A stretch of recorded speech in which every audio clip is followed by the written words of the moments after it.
La Corse, l'île de Porquerolles et maintenant les Calanques de Marseille. À partir de dimanche, il faudra réserver.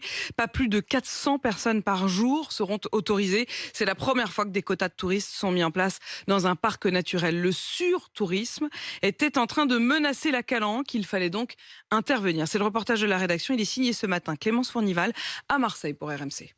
Sur le chemin pour descendre à la Calanque de Sugiton, l'histoire des quotas divise. Il y a ceux qui sont pour. Je trouve que c'est une bonne chose, surtout avec le nombre de personnes qui viennent dans les calanques. C'est une bonne idée. Si l'objectif est de préserver le parc naturel, autant que ça soit mis en place. Et ceux qui ne comprennent pas trop. C'est une contrainte en plus, effectivement. On a des contraintes sur la route, on a des contraintes dans la vie active, on a des contraintes tout partout. Et quand on s'échappe ici dans la nature, on n'a plus envie de contraintes. Ça enlève toute la beauté de l'instant, quoi. C'est sûr que c'est prévoir, c'est préméditer chaque chose.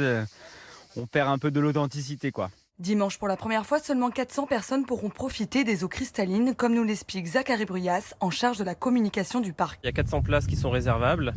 Il faut aller sur Internet, c'est très simple, il faut rentrer ses coordonnées. Vous allez recevoir un QR code qu'il faudra présenter ici. Il y a 2 agents qui vont les vérifier. Et en amont aussi, pour les gens qui n'auraient pas eu l'information, il y a des panneaux, il y aura du monde aussi pour vous informer de la mesure. Depuis des années, la Calanque de Sugiton est victime de son succès et le tourisme de masse a eu un impact négatif sur la nature.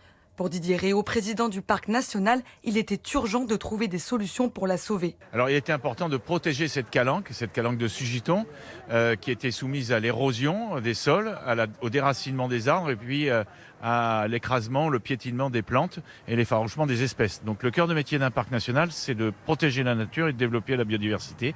Et la surfréquentation qui pouvait atteindre 2500 personnes par jour sur cette calanque était vraiment dévastatrice. Les personnes qui oseraient s'aventurer sans réservation seront condamnées à une amende de 68 €.